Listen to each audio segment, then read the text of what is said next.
And welcome back to TV24's live coverage of the Calhoun County Basketball Tournament, brought to you by Calhoun County Commission, Family Health and Wellness, Bill Stanford Automotive, and Bama Power Sports. Mickey Shadrick's rejoining you now, along with John Holder, getting set for the call of our second and final boys semifinal matchup of the county tournament. This should be a doozy. Second-seeded Anniston, third-seeded White Plains. John, if this game today is anything like the one game they played before Christmas, which was a close Anniston win, we're in for a treat this afternoon. Yeah, these teams have played once before, but that was back over a month ago. That was on December the 14th. They played out at White Plains.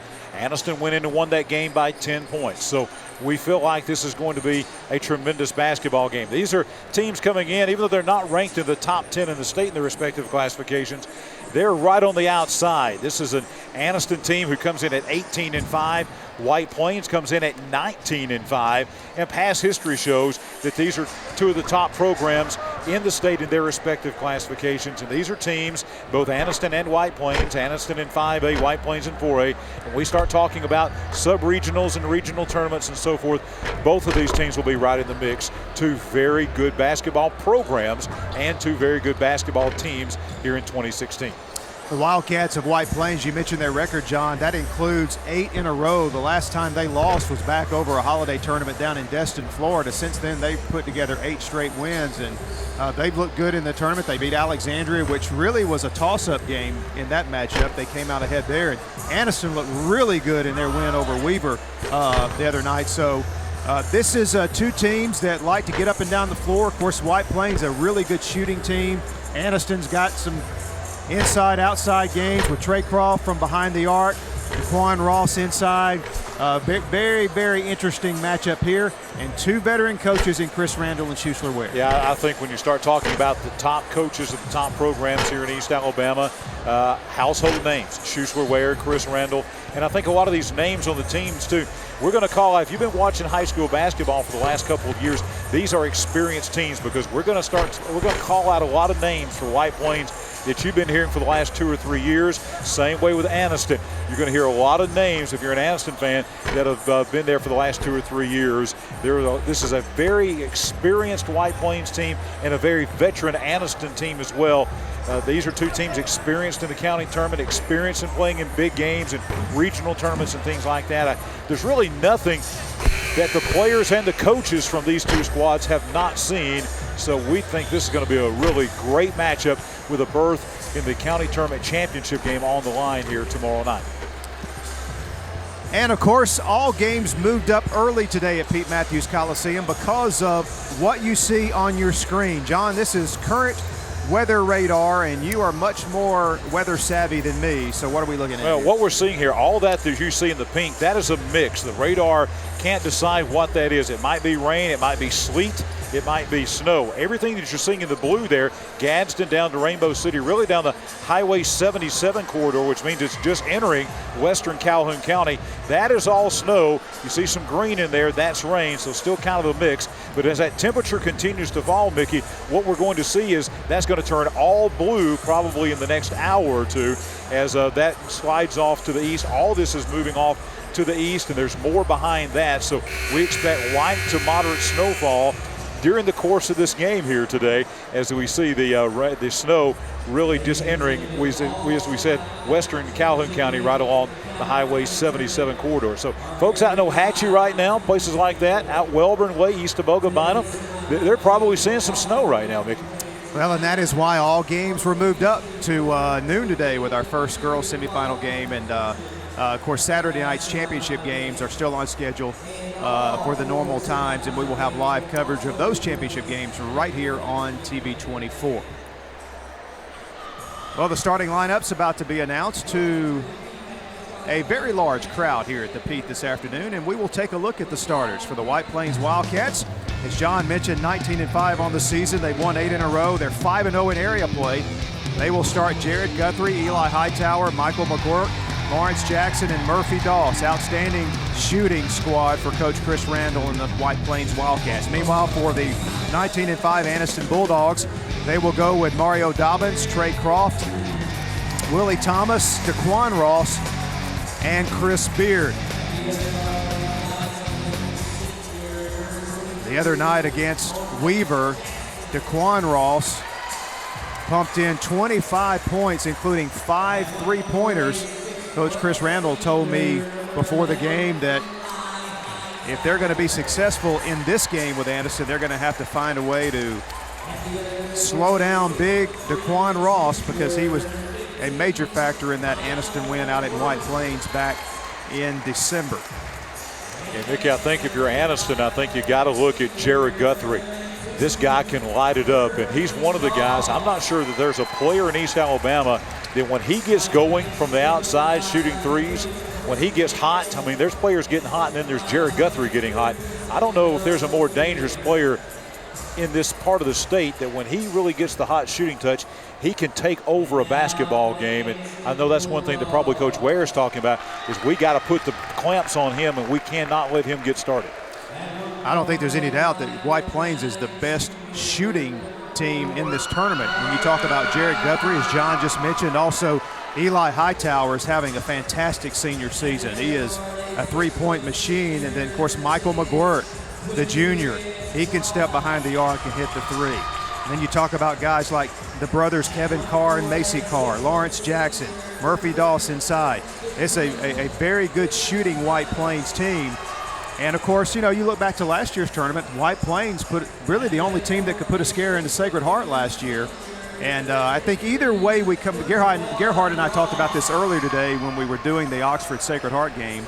Whoever wins this game, it really will create an interesting matchup with Sacred Heart, because you know the Anniston kids would love to play their friends at Sacred Heart.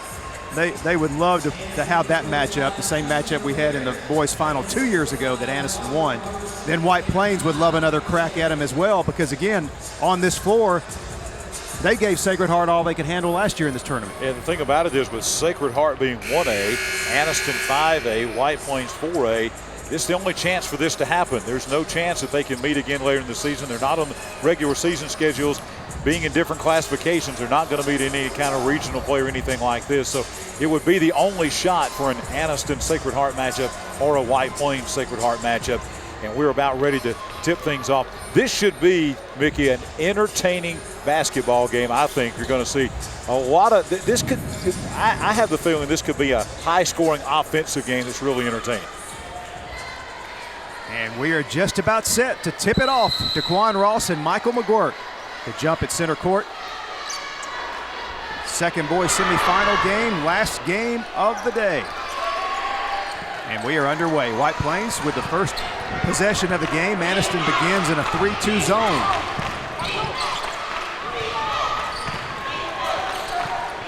Jared Guthrie cross court to McGuirt. Hightower unable to pull the trigger. Jackson is open. His three is an air ball. Loose ball and controlled by Chris Beard. Here come the Bulldogs. And he throws it away. A little miscommunication with Rio Dobbins. And so White Plains gets it back. Full court pressure. No question about that. You're going to see that from Anniston the entire game for sure. Schussler loves to full court press. We'll see the 2-2-1 here. We'll also see a lot of that half-court 1-3-1 trap that Anniston is so well known for.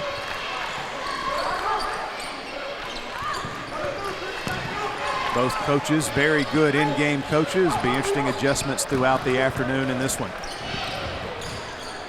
Good perimeter defense by Anniston. Inside it goes to Murphy Doss. He is double-teamed, somehow gets it up and forces it to go in. So Murphy Doss comes up with the first bucket of the game. Yeah, just good power basketball on the inside. Doss didn't have anywhere to go. Good defense by Anniston. They had him sandwiched in there, but somehow he got enough room in there to put it off the glass and get the first points of the game for White Plains. White Plains in their traditional man-to-man against the Bulldogs. Bulldogs taking their time on offense.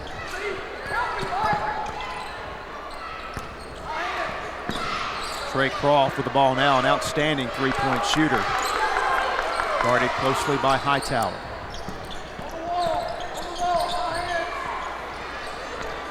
Croft thought about it and throws it back court to Daquan Ross. So 2 consecutive turnovers here by the Bulldogs. A little shaky start for for Coach Ware's team. Anniston was showing good patience, good ball movement, great defense on the White Plains side of things, but they were showing good patience, good ball movement, but just an errant pass. And really a couple of unforced turnovers by Anniston here in the first couple of minutes.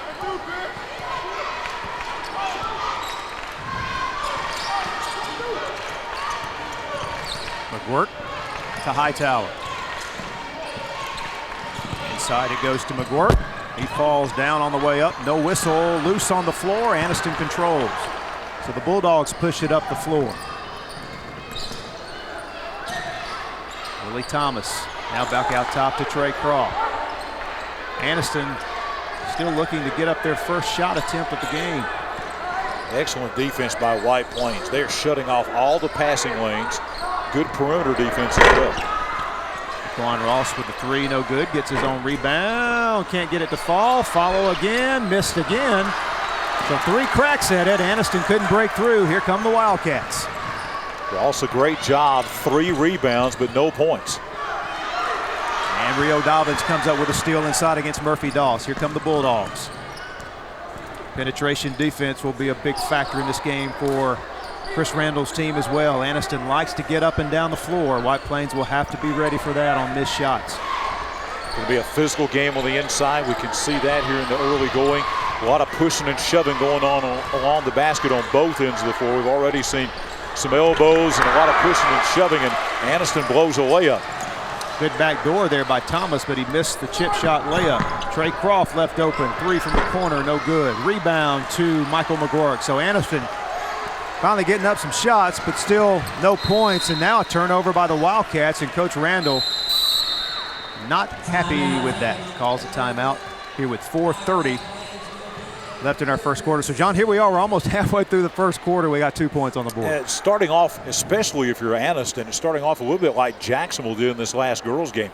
In the early going of that game, Jacksonville's girls could not buy a basket. They had some pretty good looks. Same thing's happening to Anniston right now. They've had some pretty good looks at the basket, especially that series there on the inside where they had 3 or 4 rebounds and 3 or 4 putbacks that were right around 2 or 3 feet of the basket and couldn't get any of those to fall. And the timeout by Coach Randall there. He's talking with his team. He talked with Eli Hightower, who made an unforced turnover. And I think that's one of the things he's talking with his team about is, listen, guys, Anniston's good enough. When we get a good defensive stop like we had just then, we can't just throw it away carelessly and give them the ball right back. And there you see Coach Schuessler-Ware, longtime Anniston coach, looking to get back to the county championship game. Rio Dobbins has it swatted away from behind by Michael McGuirk. Good defense, good help defense there that time by the Wildcats. Look at McGuirk coming from the backside over there. Actually, I think that may have been White Plains Jackson coming in from the backside to swat it away. Looked like McGuirk, but it was Jackson. Bulldogs get another shot at it.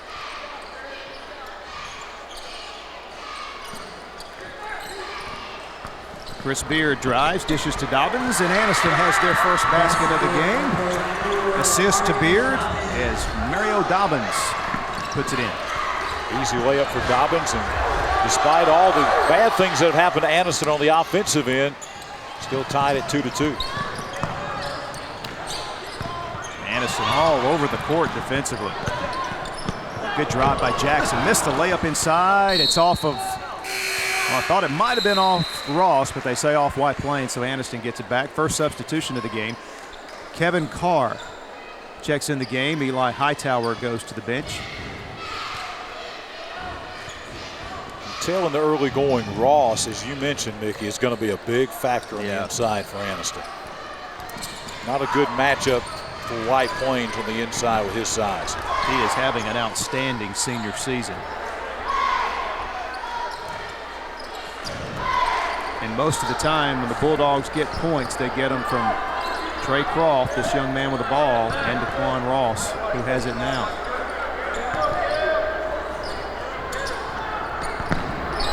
Then they have a little punch off the bench with Akeem Ross, backup point guard. He had 13 the other night against Weaver. It's Akeem and DeQuan Cousins. Anniston unfortunate there. Inside it goes to Beard, dishes to DeQuan Ross, and he gets it to fall. Well, Beard with a fantastic, he could have easily taken the shot, but he knew there was a better shot coming for Ross and a great assist on the inside. So Anniston, 4 points straight. They now have a 4-2 lead. The timeout seemed to benefit the Bulldogs. Absolutely. Much crisper on the offensive end is Anniston after that timeout. Carr in some trouble, gets it over to Jackson. He beats Beard on the baseline, but another turnover. Here comes Anniston. Rio Dobbins all the way, has it knocked loose. Trey Croft puts it up, no good. Rebound to McGuirk. Anniston, quick hands on the defensive end. Carr, quadruple team. There's a wide open Guthrie. First three of the game goes to Jared Guthrie. Yeah, that's the one thing that Anniston does not need to let happen is getting that young man fired up. He takes his first shot of the game and nails a three. And if you're a White Plains fan, that's a very good sign. The defense totally collapsed that time and left Guthrie wide open. DeQuan Ross's second three-point attempt is good, and I tell you, that three ball has become a staple of his game. Doesn't look like a kind of guy that would be capable of shooting the three. He's a big, bulky guy, and he took that one at the top of the key and held nothing but the bottom of the net. And right now, one of the things that's plaguing White Plains at this point in time is turnovers. Turnovers in the last half of this quarter have been a killer for White Plains. And if White Plains doesn't show they can get the ball up the floor, they're going to see a heavy dose of this 2-2-1 all day. So White Plains in a little bit of a rut with turnovers here as we near the end of the first quarter. Willie Thomas out high, resetting the offense now. Dobbins finds Beard, streaking to the basket, and Beard lays it in. So nice ball movement for the Bulldogs. Nice interior passing again. Very unselfish Anniston team. We're accustomed to that. Always looking to make the better pass to get the better shot. Murphy Doss, his two is no good. There's Macy Carr, who's checked in the game with the rebound. He goes up, can't get it to fall, it's loose. Trey Croft comes away with it. Croft takes it all the way, takes a bump, no call, tip in by Willie Thomas. Good hustle that time by Thomas, trailing the play. And the Bulldogs now with a 6-point lead here. Doss trapped in the corner, and White Plains bailed out there by a foul. Looked like they were about to force another turnover, but instead the foul will go against Chris Beard. That is the first foul of the game for either team. It comes with 19 seconds left in the first quarter, so as good as the defense has been, that's the first foul so far. Yeah, and I think if you're White Plains, you're a little bit concerned right now. You got to change the flow of this game because the flow of this game is all for the advantage of Anniston. Guthrie shot an air ball that time. Hightower back in the game. Pull-up jumpers, no good. Rebound, fought for, and off of Trey Croft. Croft and Lawrence Jackson were battling on the baseline. It'll be White Plains basketball. Big opportunity for White Plains. If they could see some momentum here with a basket here at the last of this quarter, it would be huge for White Plains. Guthrie hands off to Hightower. Long three is no good. Willie Thomas with a rebound, and that'll take us to the end of the first quarter. Second-seeded Anniston using some full-court defensive pressure to overcome a early deficit as they take an 11-5 lead into the second quarter. You're watching live coverage of the 2016 Calhoun County Basketball Tournament on your local sports leader, TV 24.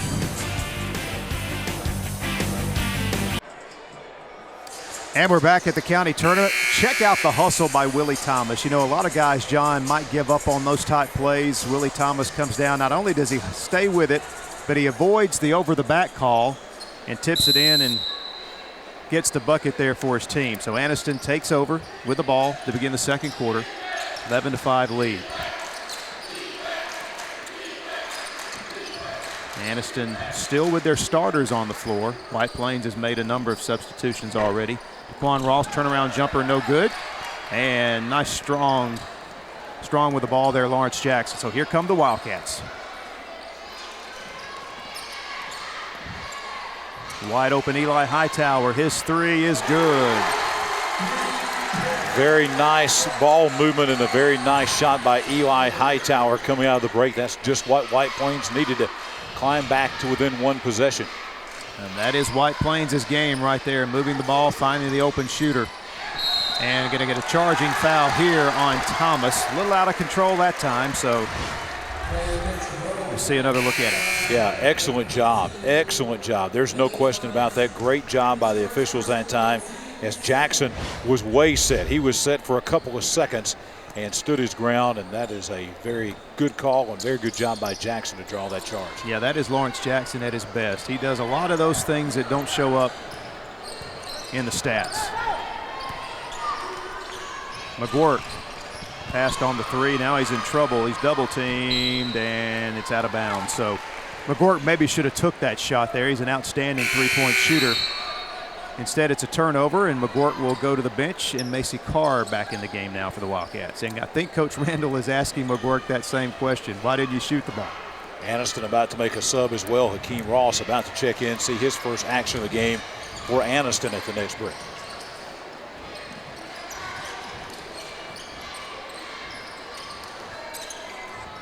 Ross left open, top of the key, misses this three. Rebound, Ross got it and passed it to his teammate Chris Beard, who laid it in. So good hustle there by DeQuan Ross. He went from the three-point line all the way down inside to get his own rebound. He surely did, and you talk about hidden stats. That's not a stat at all except for maybe an assist, but that is a huge play to not only save the possession for Anniston, but make the assist for the easy basket. There you see Ross hustling down. He's the guy who shot it from behind the arc and goes and gets his own rebound. Coaches teach follow your shot. Well, there's a great example of why it's important to do so. 5-point Anniston lead. Jackson inside the lane, finds Hightower, misses the shot. I thought he was fouled after the shot, but no call. Doss inside, lays it in. Hightower from the same position missed the shot, but good rebounding by White Plains. Doss with his second basket of the game. It's a 3-point Anniston lead. Hakeem Ross over to Willie Thomas. Now to Trey Croft.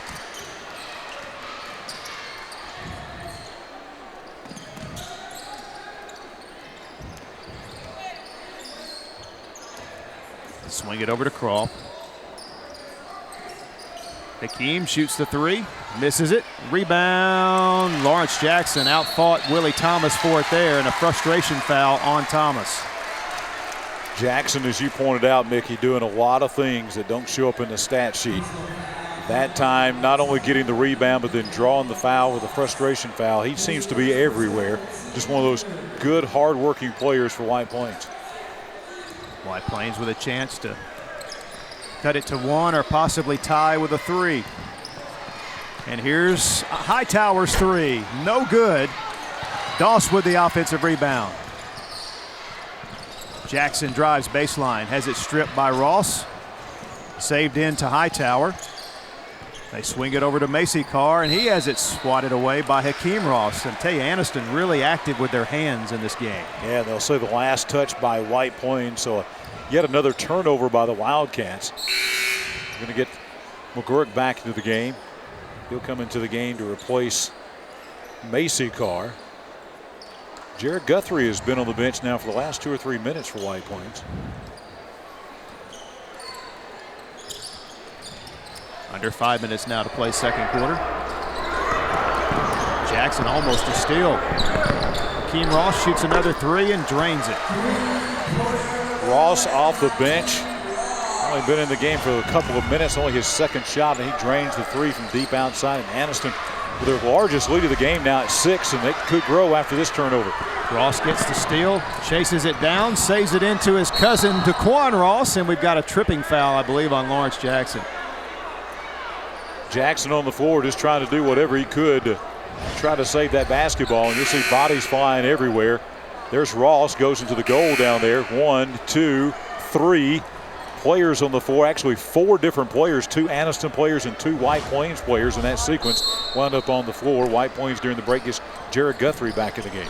And correction, that foul was on Murphy Doss, his first. So Anniston with a chance to gain their largest lead if they could score here. Oh, Anniston, a lot of letting a lot of movement on their offense. Inside to Ross. First time he's really gone inside. Missed it badly. Hakeem Ross with a rebound. Back out to Croft. His three-point shot is off the mark. Boy, rarely do you see Croft miss that badly when he's that wide open. That's really his first clean look of the half.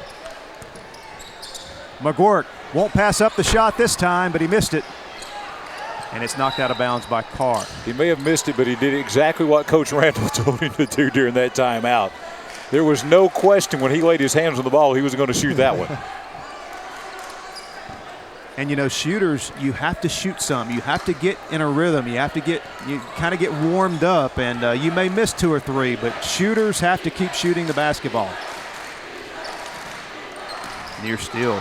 Hakeem Ross misses, and tough break for Jackson as he lost it out of bounds. So Anniston will maintain possession. Rawson's coming to the game. All 3 of his shots have been threes. He's made 1 of those 3 for Anniston. Here comes a play for Trey Croft. They free him up for a 3, and he misses it. So Croft now 0 for 2. But again, expect that young man to keep shooting. Ahead of the field, Jackson has it blocked from behind. Good hustle that time by the Bulldogs, Davion Tippins. Thomas left open, drives baseline. Acrobatic shot is no good, but he is fouled, and he'll shoot 2. Looks like they're going to get Eli Hightower for that one. Really, in this quarter, McGuirk on the inside has been dominating. He has done a really good job on the inside on Daquan Ross. We haven't heard a lot from him lately, and I think that's because McGuirk's been doing such a good job defensively, altering shots and doing a good job of getting position, getting rebounds on the inside as the free throw is up and good. And that is the first free throw attempt of the game. Comes with 3:14 left before halftime. Been a very clean game so far for both teams. Well played game. Thomas makes both free throws. He's got 4 points in the game. So it is Anniston's largest lead so far, 18-10. 8 free throws allows Anniston to set that press. The White Plains breaks it. And we've got a travel call, and that is Hakeem Ross affecting the play there. Coming up from behind. He knocked it loose a moment ago. Didn't knock it loose here, but he forced a travel on Michael McGuirk. So another turnover as the Wildcats, John, continue to struggle against this full court 2-2-1 press by the Bulldogs. 3:05 left here in our first half. Take a chance to remind you that our coverage of the Calhoun County Basketball Tournament this year is brought to you by the Calhoun County Commission, Family Health and Wellness, Bill Stanford Automotive, and Bama Power Sports. And we talked about the winner of this game going to get number 1 ranked 1A and defending state champion in 1A. And Mickey, I'm not so sure that the best team in the state of Alabama, regardless of classification, may not be Sacred Heart. They've already beaten Spain Park, who at the time was the number 1 team in 7A, on their home floor by 27. And they're not undefeated, but there's been very few teams in this state that have been able to handle Sacred Heart. And one of these 2 teams will have a great shot at him tomorrow, but that'll be a great boys championship game. And then we got a good girls championship game. I think it's going to be a great girls game tomorrow. Oxford had that come from behind win over Pleasant Valley today, and Sachs just looked dominant in their win over Jacksonville. So that Sachs-Oxford game will be a good girls championship game tomorrow night as well. And that man, Chris Randall, hopes to be here tomorrow night taking on Sacred Heart.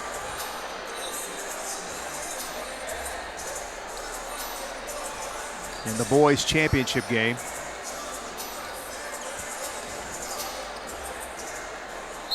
So we resume play. Anniston with the ball and an 8-point lead as we now dip under 3 minutes to play in the first half. Low scoring game, both teams really getting after it defensively.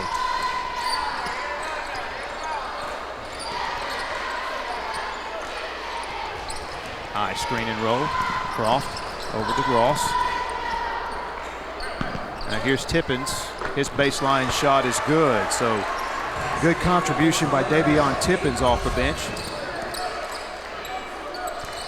Both of these teams just have such good players coming off the bench, Mickey. It's really deep.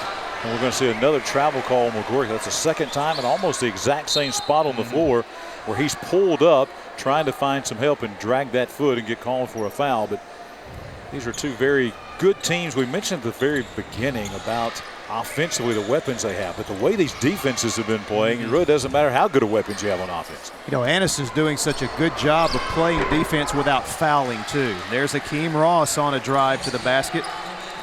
Akeem now has 5 points in the second quarter off the bench, and the lead swells to 12 now. McGuirk. Nice strong move inside against Daquan Ross, and he gets it to fall. So Michael McGuirk, known for his three-point shooting, goes down low and hits a tough two.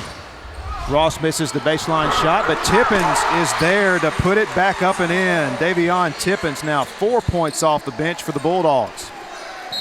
And Thomas, that time, that's a good example of, you know, they've done a good job of playing good defense with their hands without fouling. That was a little bit over-aggressive that time by Willie Thomas. Trying to get a little bit too much out of the press that time. We can't overemphasize as we take a look at McGuirk's bucket there. That was such a huge basket for White Plains. If they don't make that shot, Mickey, this game could get away very quickly from White Plains. And they need another basket now because they gave up an easy basket on the other end.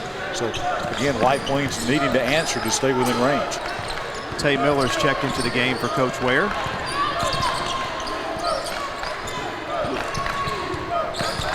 Well, the White Plains shooters have such a small window, John, to pull the trigger because that Anniston defense on the perimeter is fast. Guthrie misses the three, and it's off with White Plains. And you kind of sense that a little bit with their three-point shooters. It's almost like you can see in their mind, I've got to shoot this ball quick because they're coming on defense. And it's like as soon as they touch the ball, they're throwing up a shot. Going to have a moving screen here on Tippins. That's the first mistake that young man's made today. And, you know, Anniston here, they sit, John, with a 12-point lead late in the first half, and Trey Croft hasn't scored yet. And then you look at Ross, has only got 5 of the points, and that speaks to the depth that Coach Schussler-Ware has on his bench over there.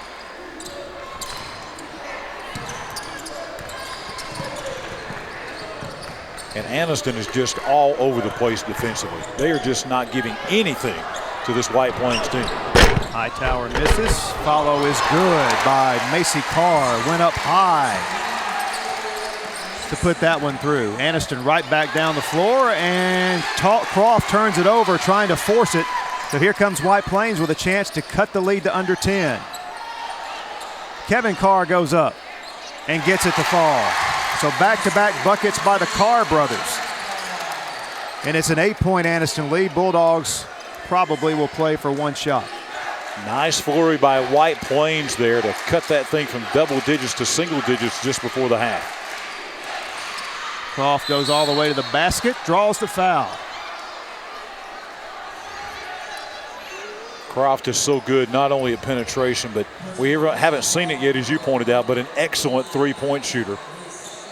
That time going inside, showing his penetration ability, and draws the fouls. Be at the line here to shoot two. And it rattles in and out of there, so cold shooting day continues for Trey Croft.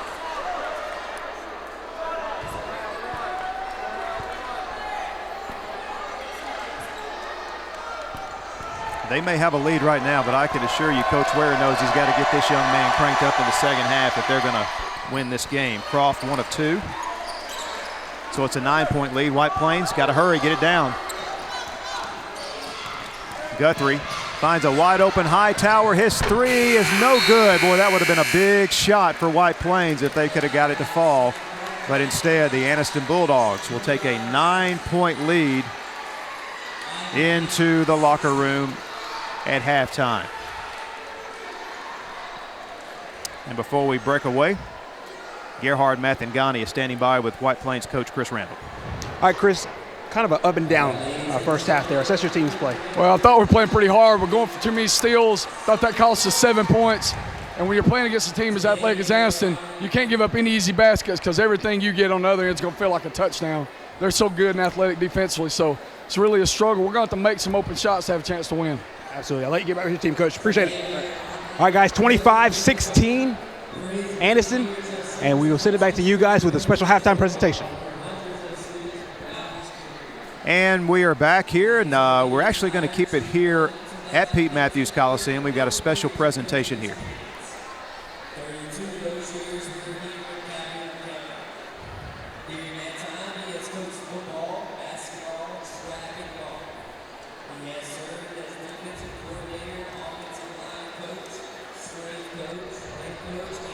All right, John, we don't have the PA hooked into our broadcast this afternoon, but I know high school football fans will recognize the gentleman that's at center court right now. Rusty Thrasher, by the way, is on your far left of your screen, assistant principal of Jacksonville High School, the host of the tournament this year. He has a special plaque and an award for former high school football coach Glenn Toney. Glenn Toney, and that's his family out there with him. And, Coach Toney, longtime coach in Calhoun County.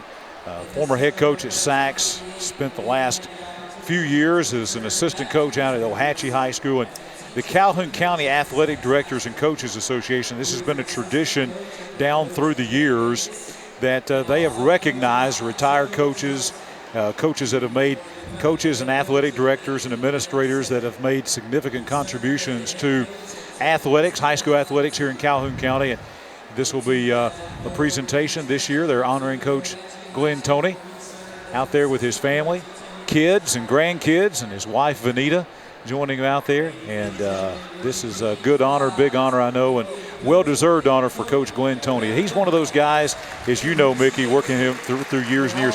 He's not one of those guys that really likes the spotlight. This is not him to be in the spotlight here. And by the way, he's getting a standing ovation from the folks here at Pete Matthews Coliseum. And that is a well-deserved honor for Coach Glenn Toney and his family. All right, congratulations to Coach Toney. Wanted to stay here with you and make sure you were able to take part in that ceremony. We'll step aside for a timeout. We'll continue with more from Pete Matthews Coliseum in just a moment.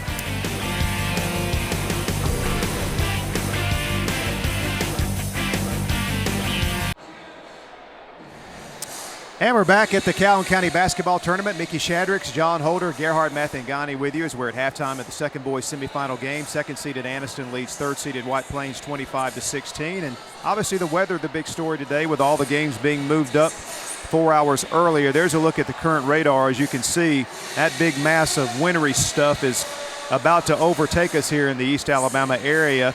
And I believe we also have a live shot outside of Pete Matthews Coliseum. John, that's what it really looks like. Well, you always look for what they call ground truth, and so you look at the radar, but you don't know exactly what kind of precipitation's falling. There it is, folks. And in all the years of the county tournament, we've had snow affect and cancel and postpone, but I don't know if we've actually had it snowing during a basketball game, but it is snowing live right now here at Pete Matthews Coliseum in Jacksonville. That's a live outside look right now. All right, Gerhard Mathangani is standing by with a very special guest who's had a very busy week. You're absolutely right, here with Rusty Thrasher of Jacksonville High School. And Rusty, you guys are the tournament host this year. And for people who are not in, you kind of do a lot of the unseen things to keep this tournament rolling smoothly. First off, just talk about the undertaking that it is to be able to host this tournament and other tournaments as well in this county. Well, this tournament takes months of planning. We started back probably in July already going game planning about this tournament. Even though we have all the county tournaments for all the sports this year, the varsity basketball is the biggest one because not only you have Pete Matthews Coliseum, and this year being a new setup for the arena has created some logistical problems that we've had, or just difficulties, but we've overcome those, some obstacles. But you got hospitality room that everybody expects to be great, and April Young, our family consumer science teacher, has headed that up, and I'm telling you, she's worked herself tirelessly, and she's done a fantastic job. But you have the hospitality, you have people in place to make sure that things run smooth, help teams to get where they got to get, and all those things. So it's just been a long time planning over the last several months that's come to this, and it's been a long week, but it's taken a lot of people. As I mentioned, April Young, Anna Stanley, our cheer sponsor, does the program. Our coaches work the floor area. We have our faculty and staff that work the ticket gate from high school, and even at Kittystone Elementary, they've worked. And so it's not been just a Jacksonville High School thing. It's been a Jacksonville City Schools program, facility setting this up, because like I said, Kittystone has even been involved with this. And so I am so grateful for every one of them because they've made it easy for me, even though it's been a lot of stress, especially with the weather change we've had. They've all made it as easy as possible they could for me, and I'm so grateful for those that have helped with us. And there's so many things of people just bringing, could be desserts, it could be just drinks for the hospitality room, or making sure the teams have got in the right dressing room. So there's so many things that people don't realize, the little things that nobody notices that we notice. But you know, it's been a lot of fun this week. It's been a lot of work, but you know, this is the first time in 20 years I've had to do it. So I'm not planning on having to do this again, because you know that'll be 15 more years and I'll be retired by then. And so, but it has been a lot of fun, and I've enjoyed every bit of it, and I'm glad we got to play today. We got a good crowd here, even though we moved the times up. Absolutely. Your crew has done such a phenomenal job over the last week and a half, and we certainly thank you, because he also helps a lot on the media side of things, helping us keep us smooth and organized. We really, really appreciate it. Rusty Thrasher of Jacksonville High School. We are back with more of the Calhoun County Tournament after this.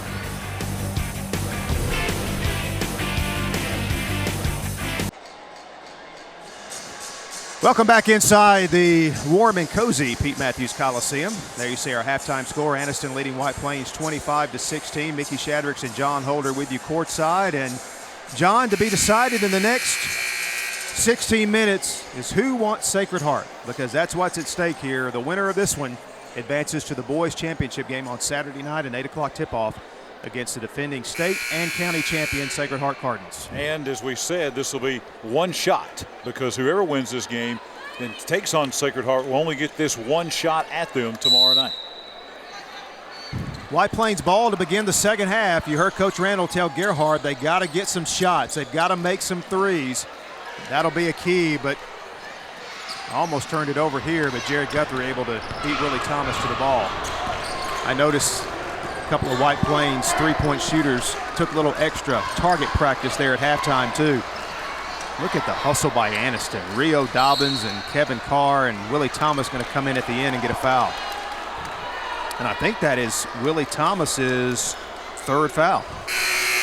It is. Well, the thing that you will not see with either one of these teams, you won't see any laziness. You don't see any lackadaisical play. These are two teams that hustle and get after it, and they play like that from horn to horn. Anniston knocks it out of bounds. It'll stay with White Plains. The Bulldogs so active with their hands, and it's been a defensive struggle really for both teams. The leading scorer in the game is Daquan Ross with only 5 points. His cousin Hakeem with 4. White Plains has one player with 4 points, and that's Murphy Doss. And Mickey, a turnover here. Going to your point and what Coach Randall said too, even though they're down by 9, you feel like that for White Plains to get this thing back tight within 2 or 3, they're going to have to hit some threes. You just kind of feel like that's the key. And I tell you what that will do, not only will it affect the scoreboard, John, but it will put pressure on Anniston offensively. So far in this game, Anniston's been able to play on the offensive end with no pressure.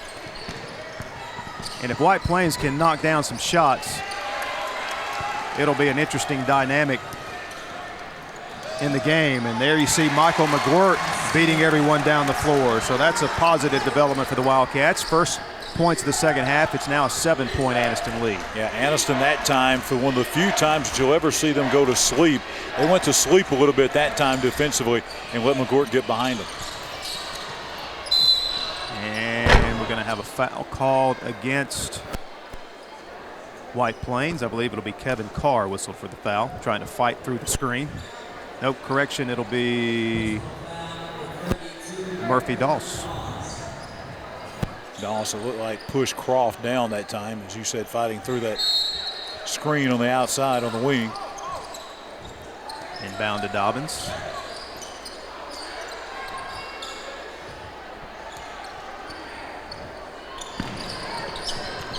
Anniston's had the lead the whole game. They've been able to really be patient on offense.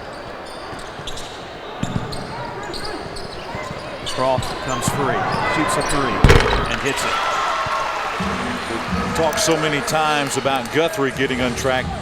The same can be said for Croft. You do not want him to start getting the microwave started, because he's a guy that can fill it up all night long once he gets going.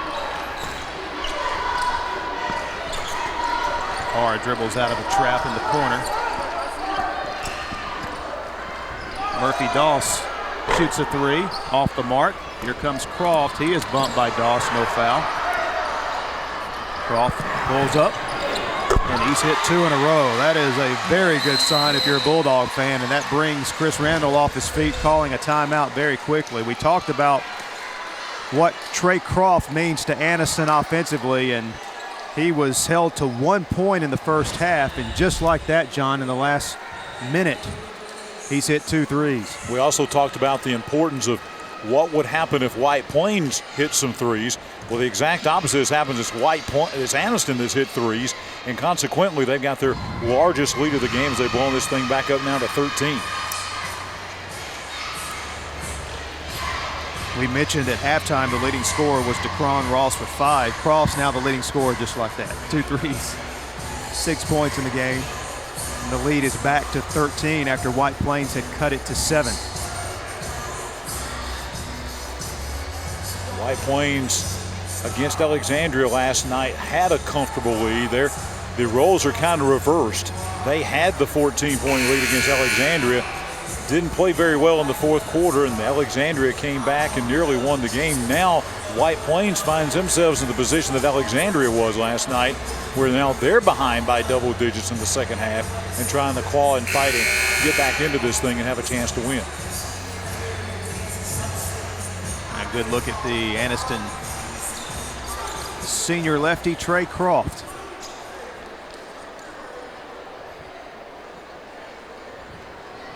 And again, as John pointed out earlier in the first half, when Anniston's making shots, it enables them to do this, which is set up the press, make White Plains extend some energy, getting the ball up the floor.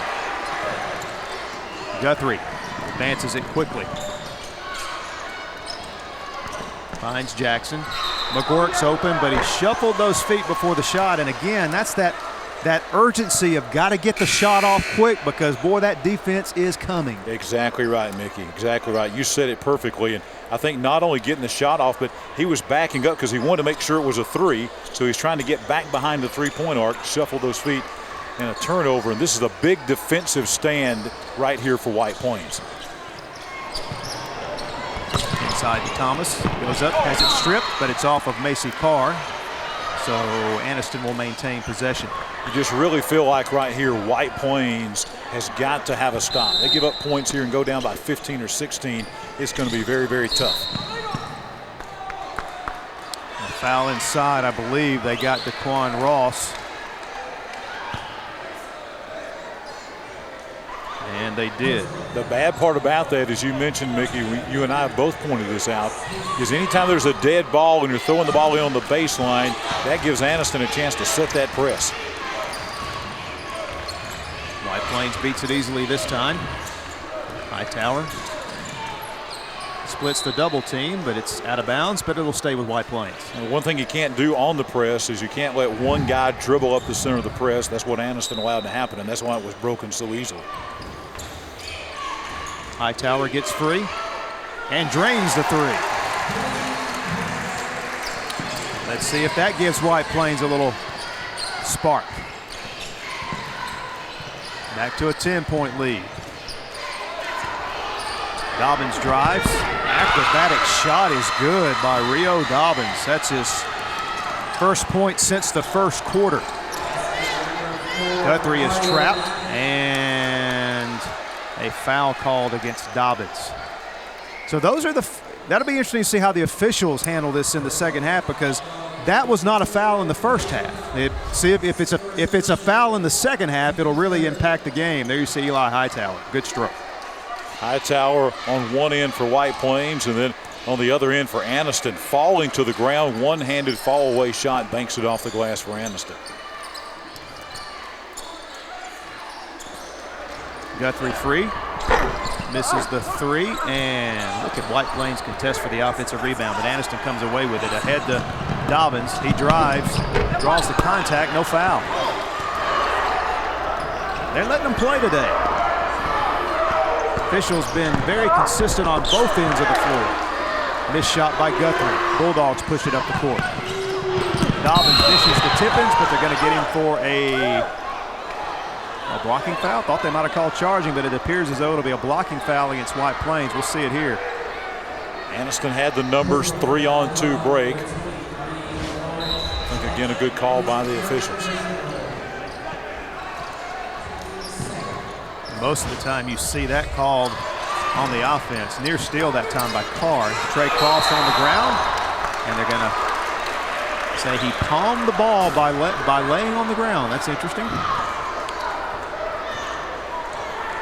So now the last few series have been seeing some uncharacteristic turnovers by Anniston.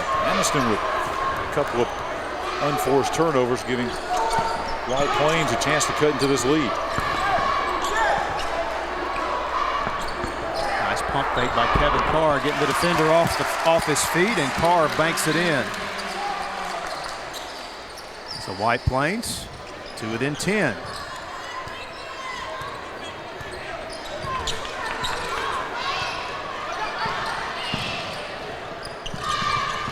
Carr with good defense against Trey Croft. And again, John, you mentioned it. Anniston getting really sloppy with the basketball. Hakeem Ross is going to check into the game for Trey Croft, who's favoring his lower back as he goes to the bench. 3 unforced turnovers in about the last minute and a half of play, and White Plains can get this thing back down to single digits here. Oh, Hightower ready to pull the trigger, but lost the handle. Yeah, you get the feeling this may be the window of opportunity for White Plains. They can string together some baskets. They have turned Anniston over 3 times in a row. Carr missed that one badly. Who wants it? Rio Dobbins gets it. And another turnover. Anniston really just getting sloppy with the basketball now. Of course, those are some calls that we didn't see in the first half, so the players are going to have to adjust here. Yeah, 2 palming the basketballs. You got 4 unforced turnovers by Anniston.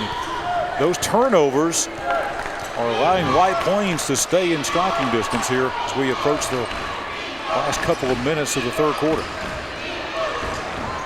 Guthrie can't get the shot to fall, but Eli Hightower with the offensive rebound. So White Plains with another crack at it here. Hightower, oh, in and out of there, tough break. Anniston on the break, and Hakeem Ross throws it away. Another turnover. That is 4 consecutive unforced turnovers by Anniston. 4 straight possessions with 4 unforced turnovers by Anniston. I don't know when the last time I've seen Anniston be this careless with the basketball. Well, if White Plains is able to come back and win this game, this is the key point of the game. Anniston doesn't seem like they've even got a shot up in like 3 minutes.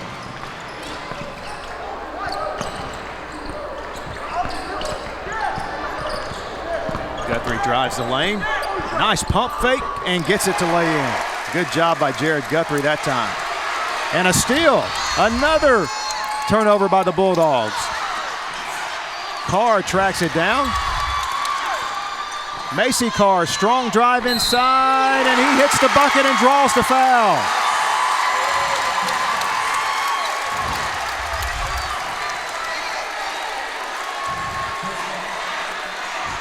This is the sequence that has put White Plains back into the game. I was just sitting here thinking, Mickey, this is a White Plains crowd that is very vociferous, and they've just been sitting and waiting on something to get them into the game, and now they are within 5. Well, Anniston has given them a gift here in the third quarter, and White Plains is finally taking advantage of it. Inside to Daquan Ross. Good look there by Hakeem Ross. That's 7 for Daquan Ross, so it's a 7-point Anniston lead now as we near a minute to play in the third quarter. Anniston's first bucket in 3 minutes.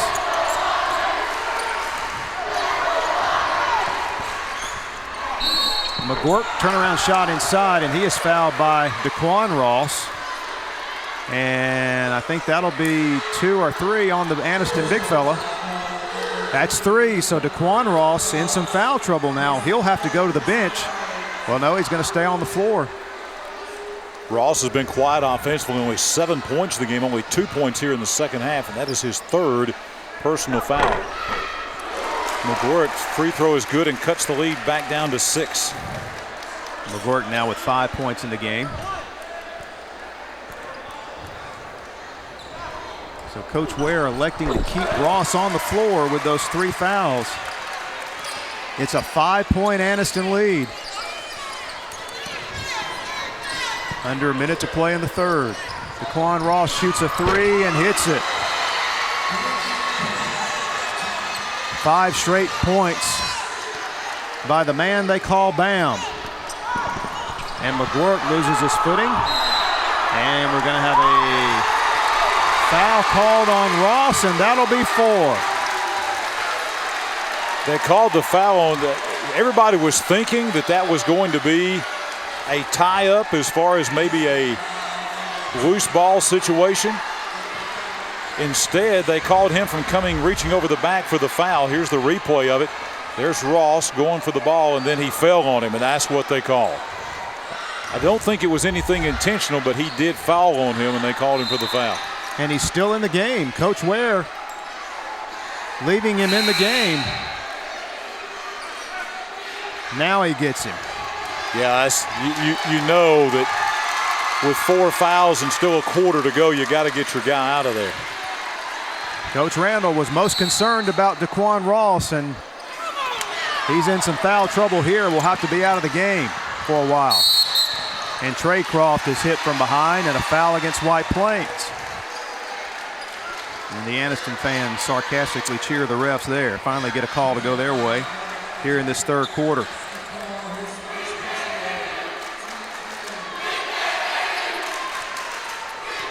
So Anniston with a chance to play for 1 shot.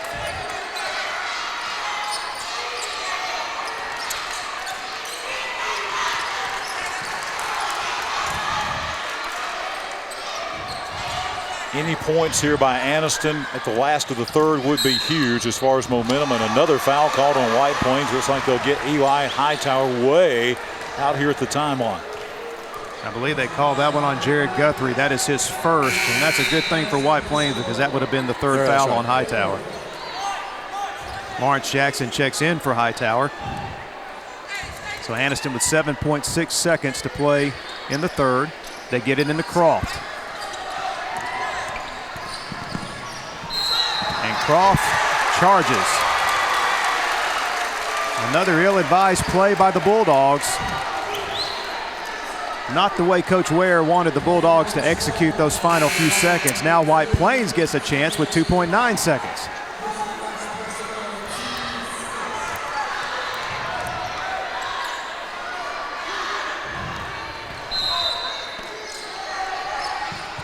Into Guthrie. He has it stolen, and Ross at the buzzer. Oh, he almost had a big ending for the Bulldogs there, but that'll take us to the end of the third quarter. We've got a good one brewing in the boys semifinal game here at the Calhoun County Basketball Tournament. Who gets Sacred Heart? We'll find out in the next 8 minutes. Bulldogs lead it 38-30.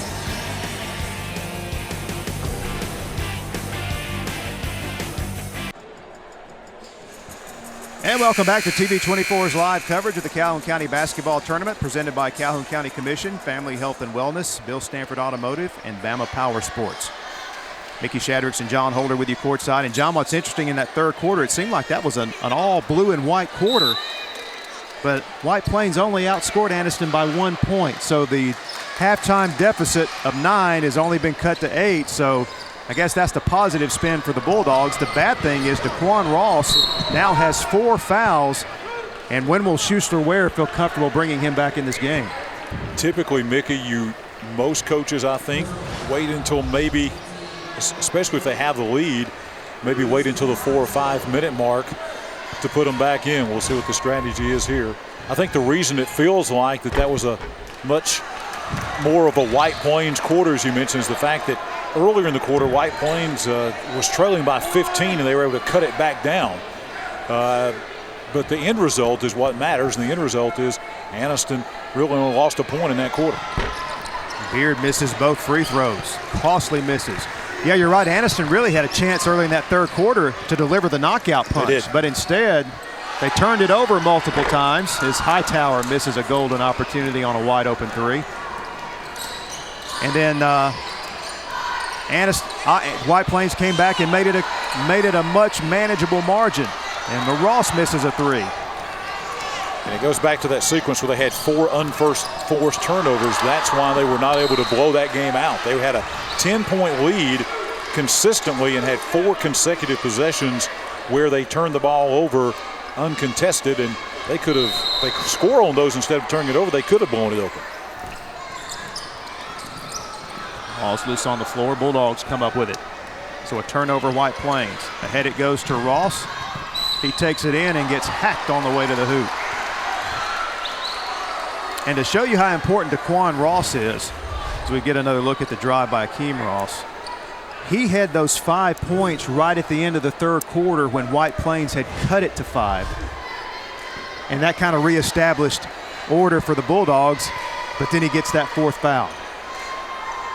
If Anniston can maintain, and they're actually building on it with a free throw there, if Anniston can somehow maintain just what they're doing right now, they can maintain anywhere from an 8 to a 10-point lead. You would think, Mickey, for the next 2 or 3 minutes, if they can do that, then they can get Ross back in the game. Yeah, you just kind of want to hold. If you're the Bulldogs and Coach Ware, you just want to kind of keep it where it is till you can get your big guy back in. Akeem Ross hits both free throws. That gives him 7 points in the game, and that does make it a 10-point game again, and it enables Anniston to set up that press. 1-3-1 trapping press now instead of the 2-2-1. Jackson went over backcourt violation, and the Bulldogs defense now forces a White Plains turnover. So one thing about this floor here, Mickey, is that center court line is hard to see. Yes, it is. We're sitting right on it, and it's hard to see. Willie Thomas in a little foul trouble. Also, he's back in the game with 3 fouls. Kevin Carr all over Trey Croft. Thomas is left wide open from the corner, and he drains the 3. That is a huge shot. They just dared Willie Thomas to shoot it, and he made him pay. 13-point lead, and Lawrence Jackson, going to be a blocking foul, and that'll be number 4 on Willie Thomas. And a good call by the officials. He just was not there in time. You want the guy to be there and be set for a second or two, and he was just not there enough. Maybe a half second, but not that whole second. So we're shooting 1-1 now. We're in the bonus. White Plains will be the rest of the way as Jackson hits the first free throw. Only the 3rd free throw attempt of the day for White Plains. Make it 4, and they've made all 4. That's the first points of the game for Jackson, even though he's affected the game in a lot of ways, as we talked about this afternoon. Thomas takes it all the way, misses the shot. Battle for the loose ball, and White Plains has it. Wildcats with a chance to chip away at that 11-point lead. Jackson finds Doss inside, goes up strong, can't get the shot to fall, and it's off of Beard. He couldn't control it, and White Plains will get it back. Boy, every loose ball, every rebound, just highly contested here.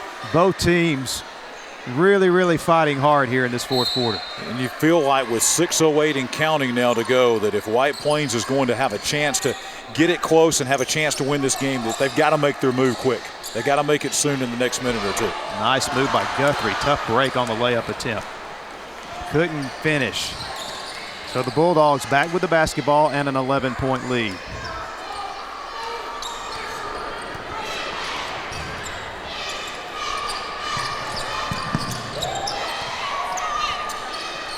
Thomas controls out high, and a reach-in foul on Jared Guthrie. That'll be number 2 on Jared, and looks like we're going to be shooting free throws here, John, the rest of the way. Both teams now in the bonus. 8 team fouls whistled against Anniston. 17 fouls now whistled against White Plains. Both teams in the single bonus. And White Plains opportunities to get closer because of the missed free throws. That is Anniston's 3rd missed free throw already here in the 4th quarter, but the Bulldogs come up with another steal. Inside to Beard, to Thomas. Dishes back to Beard, missed the layup. Oh, look at both teams fighting for the loose ball. McGuirk has it and calls a timeout to save the possession. Boy, Anniston with a chip shot miss inside there. And White Plains calls timeout to save the possession. This is a crucial time for White Plains, Mickey. 5:14 to go. If you don't make that move in the next minute or two to get this thing down within, say, 5 or 6 points, if they can't cut this lead in half in the next couple of minutes, it becomes very, very tough, especially with the way Anniston's playing defense, with teams being in the bonus situation. Anniston with the press. One of the things that happens when you press, not only does that put a lot of pressure on the offense, but it also eats time up because you're having to take time to get the ball across the court. So instead of 5 seconds to get the ball up the court, if you're taking 10 seconds to get it across the court, that's eating up valuable time. And time is about to be a big factor against White Plains if they can't make that move in the next couple of minutes. And I tell you what is also going to be a big factor is free throw shooting, and we're already both teams are going to be going to the line the rest of the way here. Anniston has missed 3 free throws here in the fourth quarter. White Plains is 2 of 2. And that is one area the Wildcats can make some hay here in this fourth quarter, is if they continue to shoot free throws and if Anniston continues to miss them. Anniston has had an opportunity to lengthen this lead, maybe out to as much as 14 or 15, but as you mentioned, Mickey, they've missed 3 consecutive free throws, and most of those were front-end 1-and-1s. And out of this timeout, we see Daquan Ross still on the bench. So Coach Ware, with this 11-point lead, can afford to keep him on the bench a little longer with those 4 fouls. Jackson in trouble. Gets it ahead to Hightower. Well, look at Anniston recover so quickly with their defense. Jackson goes to the floor. He lost the ball. It's a 4-on-2 break. Trey Croft goes all the way and lays it in. Croft now with 9 points in the game. You just can't dribble the basketball a lot. There was a lot of dribbling going on by White Plains in that last possession. And we've talked about, there's the steal that led to that basket. But you can't keep dribbling the ball around much against Anniston because they are so quick, so active with their hands. They're going to reach in there and knock it out. Carr takes it all the way, misses the layup, gets his own rebound. Double teamed on the baseline. Finds his brother Kevin, who drills the 3. Huge shot by Kevin Carr. Not known as a three-point shooter, but he drills one there, cuts the lead to 10 as we near the halfway point of the fourth quarter. Well, that was a huge bucket there. Huge basket, but they're still down by 10 points, and you kind of feel like as long as they can maintain that 8 to 10 point lead, well, just as I say that, Ross is about to check in for Anniston. Juan Ross waiting at the scorer's table. He will come in at the next dead ball. Willie Thomas takes it and finishes and draws the foul. Outstanding move by the Anniston senior. Saw an opening, John, and foul will go against Guthrie. Really outstanding effort. Not only the penetration, but then that one-arm shot, kind of slinging it from his backside. And now, as we mentioned, we said that typically coaches will sit that player with 4 fouls for about 4 or 5 minutes. Exactly at 4:01 to go, they bring Ross back into the game. Thomas is 0 for 1 from the line in the fourth quarter, but he hits that one to complete the 3-point play. So it's back to a 13-point lead with 4 minutes to play, and Daquan Ross back on the floor. Well, that was close to a backcourt there. Macy Carr drives. He's triple teamed, goes up, misses the shot, and Anniston controls. Trey Croft brings it up the floor, now backs it out. Bulldogs will set up the offense. Croft drives, and there'll be a blocking foul called against Kevin Carr on the floor, no shot. That, I believe, though, will put, it's a 1-and-1, so that was the 9th team foul whistled against White Plains. So on the next foul, Anniston will be in the double bonus the rest of the way. And 2 made free throws here by Anniston. Mickey makes it really, really tough with 3.5 to go on White Plains. Trey Croft misses another missed free throw here in this fourth quarter, and a cheap foul in the backcourt on Hakeem Ross. Not a smart play there at all. Stops the clock, puts a good free throw shooter at the line, which is to White Plains' advantage. Well, when you got the lead, the one thing you don't want to do is allow the other team to score points without taking time off the clock. And I wouldn't be surprised. We've seen this with Schussler-Ware before. I wouldn't be surprised if they spread this thing out here soon, go to four corners and take some of the time off the clock. We've seen Coach Ware do that before, and I wouldn't be surprised even with the next possession if they do that. White Plains, a very good free throw shooting team.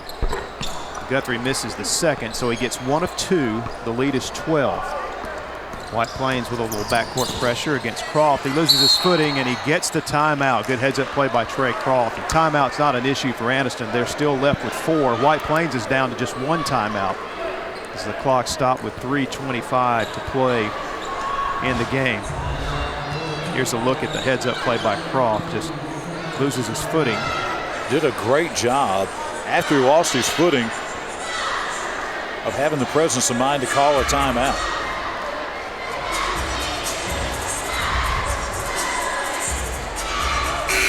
Let's see what Schussler-Ware's strategy is here as it pertaining to, is he going to take some air out of the basketball right now? Is he going to spread this thing out four corners with 3:25 and a 12-point lead and about to go into the double bonus on the next foul? Let's see what his strategy is here if he tries to work some time off that clock.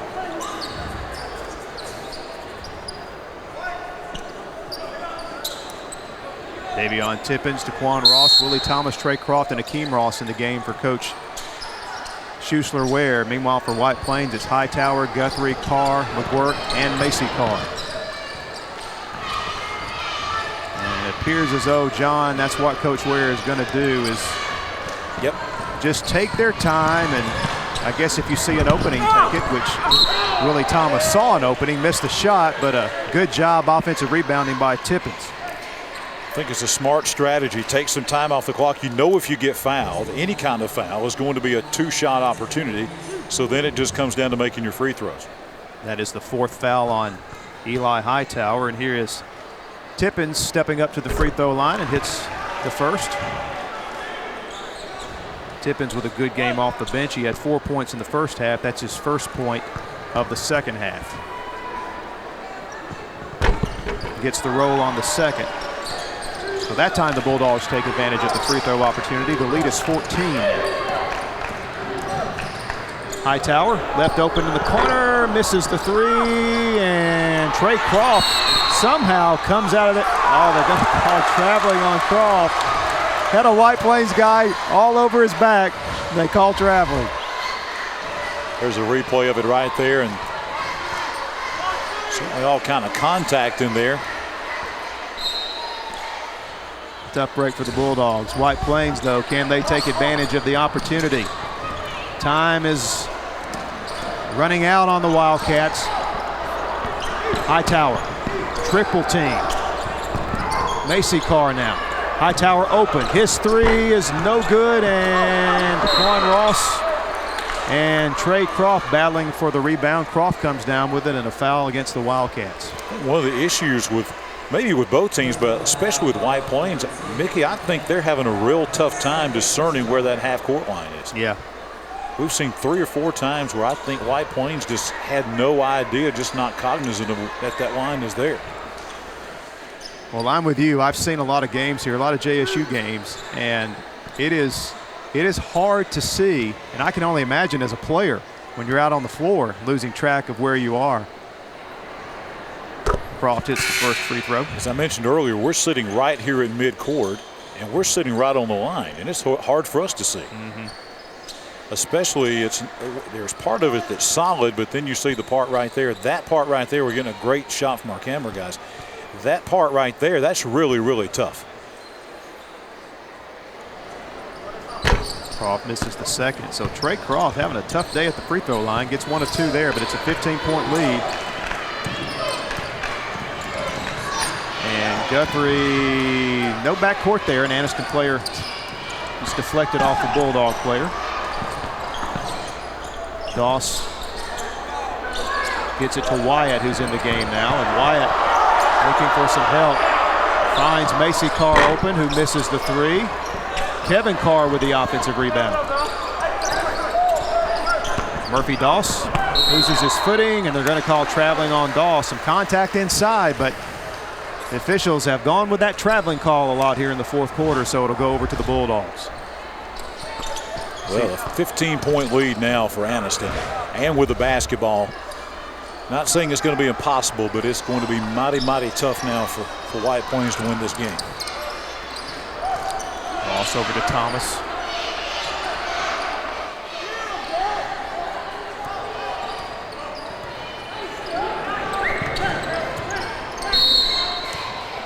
And now we've got a timeout. Anniston, Coach Ware wants to gather the troops up and make sure everybody's on the same page here, because it's their game to lose at this point. A 15-point lead with 1:41 to play. They just take care of the basketball here, John. They're in pretty good shape. Probably what Coach Ware is talking to his team about right now is take care of the basketball, no turnovers, don't foul anybody, so that they're not scoring points with time off the clock, and make some free throws.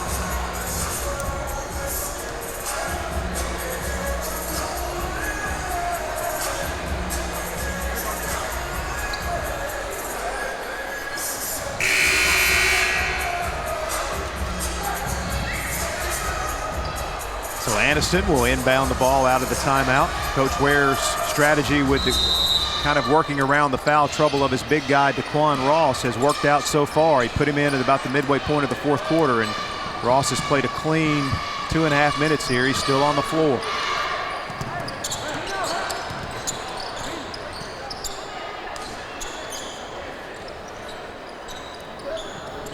Willie Thomas controls on the right wing.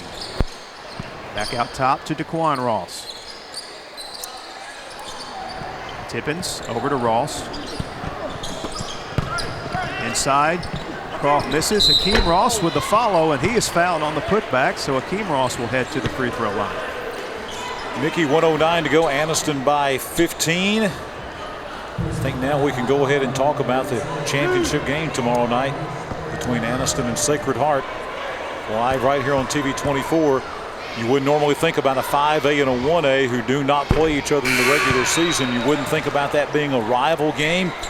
This is going to be a rival game tomorrow night. Yes, it is. And, you know, these two teams, they know each other well. A lot of them grew up together, playing ball together. And, of course, 2 years ago, Anniston and Sacred Heart met in the championship game.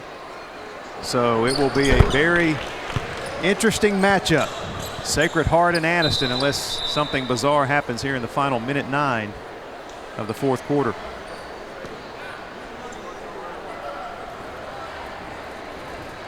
And of course, the head coach of Sacred Heart, a former player for Coach Schuessler Ware. A lot of connections there. Still on the inbounds. Hakeem Ross is fouled and will go to the line again. Tremendous storylines. If you want storylines, we could sit here and we could probably take a long sheet of paper and number that thing 1 to about 30 and come up with a lot of great storylines for this game tomorrow night.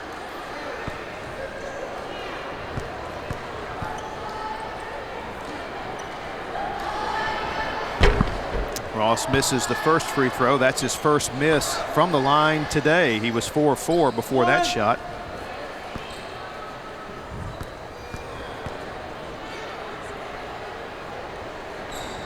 He misses the second. Still, though, that full court pressure. It has just been suffocating all day. It's really been the key for Anniston in this game. New faces in the game for the Wildcats now. And we've got a foul inside as Tippins. Well, one of the big benefits of an effective full court press is not so much directly what it does, but indirectly. And I think the big thing we've seen here indirectly, it's taken White Plains out of their half court offense. Just has not allowed them to establish any kind of rhythm offensively. And it's made them tough to just kind of set up and run their offense many times. Anniston certainly had the flow of the game the way they wanted it this afternoon. Hakeem Ross ahead to Daquan Ross. Now Willie Thomas takes it, and he is fouled as he went up for the layup. So Thomas will head to the free throw line. It's been a good game for Willie Thomas. He's had to deal with some foul trouble himself, John, but he's had a big fourth quarter. He's got 6 points in the fourth quarter, 10 points overall. one of 3 Anniston players in double figures today. It has been a true team effort. We've got 11 points now for Thomas. And I think overall, his defensive play on the press, on the fast break, the points he's contributed, nice job by Willie Thomas. And Anniston able to chase down the loose ball on the missed free throw. So the Bulldogs is looking to run out the clock here, punch their ticket to the boys championship game.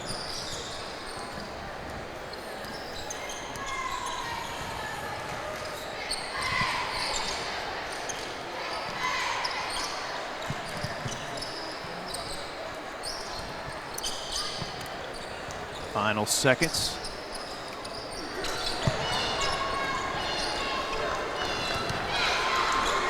Thomas throws it up at the buzzer, no good, and that'll end it. 54-36. The Anniston Bulldogs knock off the White Plains Wildcats, and the seedings hold true on the boys' side as you've got top-seeded Sacred Heart will be going up against second-seeded Anniston in the boys' championship game tomorrow night right here at the Pete. Go ahead and mention our TV24 player of the game for this game is Willie Thomas.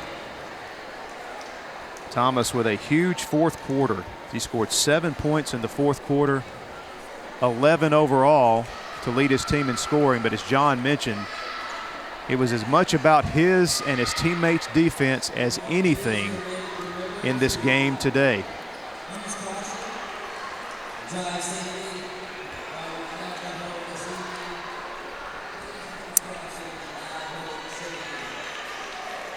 And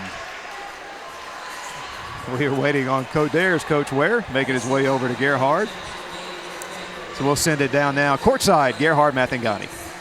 Guys, I'm here with our player of the game, Willie Thomas. And Willie, it was a struggle at the beginning of the game, but you guys really found your stride on defense a little bit later. Talk about just the way this game played out first half to second half.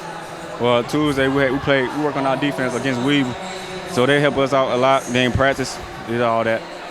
Your defensive effort, especially in the fourth quarter, was really phenomenal. Talk about just everything that led into this point of the game and this juncture of the Calhoun County tournament where you played a team where you played before, and that game was close, and this game you kind of ran away with it in the second half. Well, we want to win. We want to win our last, well, all our seniors, we want to win our last county tournament for Colwell, and that's all. All right, final question. Tomorrow, you got Sacred Heart, the defending county champions. Talk about some of the things that you need to do tomorrow to put yourself in a position to win. Well, we just got to work hard. That's our last game with the county, last time playing them. So we're going to work on our defense on that game, too. Sounds good. I appreciate it, Willie.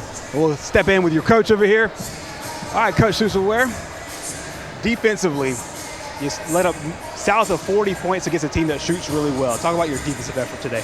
Well, I was telling the fellas before the game today, getting the pregame practice there, that what we don't have to do is stop them because they're a very good shooting ball club. And we put the stuff in, just told them we played them once and basically did some of the same thing because we know if you get them the shot, they're going to knock it down. So basically the game plan was to go out and try to prevent them from getting the shot off.